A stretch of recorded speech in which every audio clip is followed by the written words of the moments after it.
आता मी तुमच्याकडूनच ऐकतोय, अजून तर चर्चाच आहेत. तर या बाबतीमध्ये आमचे नेते अजितदादा पवार साहेब, प्रफुल्ल पटेल साहेब आणि सुनील तटकरे साहेब ही ज्येष्ठ मंडळी ही जे काही निर्णय घेतील तो निर्णय आम्ही सगळेजण त्यांच्या पाठीमागं शेवटी नेते महत्वाचे आहेत, त्यामुळे नेते मंडळी घेतलेले निर्णय तो आम्हा सर्वांना मान्य राहील. तर दुसरीकडे दोन्ही शिवसेना एकत्र येण्याची चर्चा सुरू आहे. उद्धव ठाकरे असं म्हणतात की लोकांच्या मनासारखं होईल.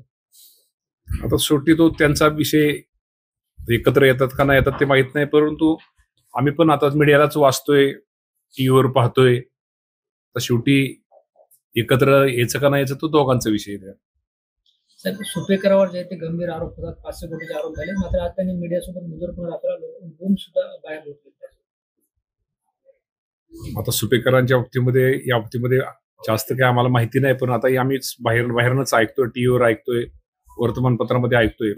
पण शेवटी ते जर दोषी असतील तर 100% या राज्याचे मुख्यमंत्री, आपल्या सर्वांना माहिती आहे की कार्यक्षम मुख्यमंत्री देवेंद्र फडणवीस साहेब, एकनाथजी शिंदे साहेब, अजितदादा पवार साहेब निश्चित योग्य तो निर्णय घेतील. साहेब, आपण बघतोय काही दिवसापासून लक्ष्मण हाके जे आहेत ते अजित पवार यांच्यावर सत्ताने टीका करतात, कारखानदार आहेत, दरोडेखोर आहेत, असं कधीतरी ते बोलतात.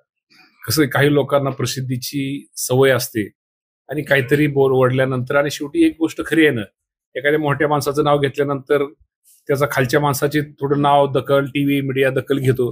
कदाचित हा उद्देश त्यांचा असावा. पण आपण बघितलं तर देवेंद्र फडणवीस यांच्याबद्दल त्यांचं सॉफ्ट कॉर्नर आहे, पवार फॅमिली टार्गेट होताना पाहिलं. ठीक आहे, तो त्यांचा विषय, परंतु जनता हुशार आहे, जनतेला सगळं कळतं.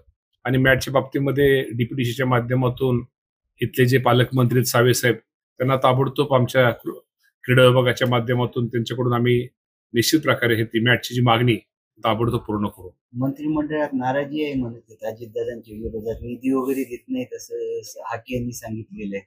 आता मी तुमच्याकडून ऐकतो, आमच्या तर नाराजी नाही, आम्ही तर एकदम रोज असं मंगळवारी सगळे एकत्र होतो, चांगले होतो. पण काय होतं, काय झालं की ती नाराजी, आणि सगळ्यांना जरा ते दादा जास्त आवडतो, दादांचं नाव घेतल्यानंतर जरा बातमी पण जोरात चालते, त्यामुळे कदाचित तो विषय असेल. कुणीही नाराज नाही, कुणाचं नाहीत. शिंदे साहेब, फडणवीस साहेब, दादा हे नेते खूप हुशार आहेत. ते तिघही एकत्र आहेत, तिघच एकत्र बसून निर्णय घेतात आणि त्या निर्णयाची अंमलबजावणी करतात. खूप चांगले निर्णय या तिघांनी या राज्यासाठी घेतलेले आहेत.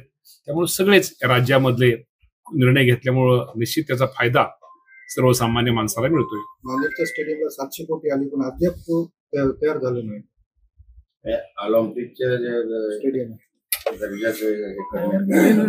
या बाबतीमध्ये मी तुम्हाला सांगतो, मी लवकरच मला आता तुमच्या माध्यमातूनच या गोष्टी समजतात, मला हे काही माहिती नव्हतं. पण नक्की इथल्या सर्वांना बरोबर घेऊन ताबडतोब मिटिंग, इथल्या लोकप्रतिनिधी, इथले सगळे नीती मंडळींना बरोबर घेऊन लवकरच या बाबतीमध्ये मिटिंग घेऊन या बाबतीमध्ये योग्य तो कारवाई केली जाईल. आणि निश्चित प्रकारे जे मंजुरी, ज्या काही गोष्टी ज्या आहेत त्या निश्चित प्रकारे योग्य ती कारवाई केली जाईल.